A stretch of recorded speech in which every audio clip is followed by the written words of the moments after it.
Praise the lord. యేసునామముకే జయము. మన రక్షకుడు మన విమోచకుడు యేసుక్రీస్తు అతి పరిశుద్ధ నామములో అందరికీ వందనాలు. చిన్న ప్రార్థన ద్వారా ఈ రాత్రికాల వాక్య ధ్యానం చేసుకుందాము.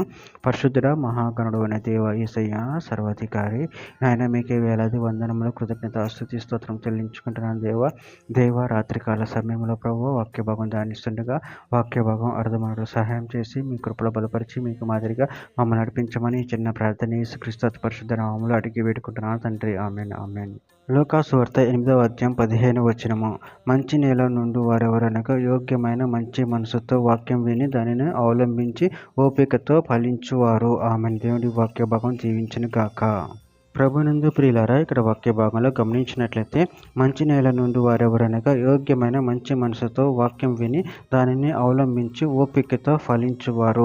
అదేవిధంగా వాక్య భాగంలో గమనించినట్లయితే లూకా సువార్త 6వ అధ్యాయం 45వ వచనం. సజ్జనుడు తన హృదయమును మంచి ధననిధిలో నుండి సద్విషయములను బయటికి తెచ్చును, దుర్జనుడు చెడ్డ ధననిధిలో నుండి దుర్విషయములను బయటికి తెచ్చును. హృదయం నిండి ఉండు దానిని బట్టి ఒకని నోరు మాట్లాడును. కీర్తనల గ్రంథం 51వ అధ్యాయం 10వ వచనంలో, దేవా నా యందు శుద్ధ హృదయం కలుగచేయుము, నా అంతరంగంలో స్థిరమైన మనసును నూతనముగా పుట్టించుము. కీర్తనల గ్రంథం 19వ అధ్యాయం 11వ వచనము. నీ ఎదుట నేను పాపం చేయకుండానట్లు నా హృదయంలో నీ వాక్యం ఉంచుకొని ఉన్నాను. ఇర్మీయా గ్రంథం 15వ అధ్యాయం 16వ వచనంలో, నీ మాటలు నాకు దొరకగా నేను వాటిని భుజించి తిని. సైన్యములకు అధిపతియగు యెహోవా దేవా, నీ పేరు నాకు పెట్టబడిన గనుక నీ మాటలు నాకు సంతోషమును నా హృదయమునకు ఆనందమును కలుగజేయుచున్నవి. యోహాను సువార్త 15వ అధ్యాయం 10వ వచనం. నేను నా తండ్రి ఆజ్ఞలు గైకొని ఆయన ప్రేమ యందు నిలిచి ఉన్న ప్రకారం మీరు నా ఆజ్ఞలు గైకొని నీ ఎడల నా ప్రేమ యందు నిలిచియుందురు. కొరింథీయులకు రాసిన మొదటి పత్రిక 7వ అధ్యాయం 19వ వచనం. దేవుని ఆజ్ఞలను అనుసరించుటే ముఖ్యము గాని సున్నతి పొందుటయందు ఏమీ లేదు, సున్నతి పొందకపోవుట యందు ఏమీ లేదు. రోమీయులకు రాసిన పత్రిక 2వ అధ్యాయం 7వ వచనం. సత్క్రియను ఓపికగా చేయొచ్చు, మహిమను ఘనతను అక్షయతను వెతుకు వారికి నిత్య జీవం నిచ్చును.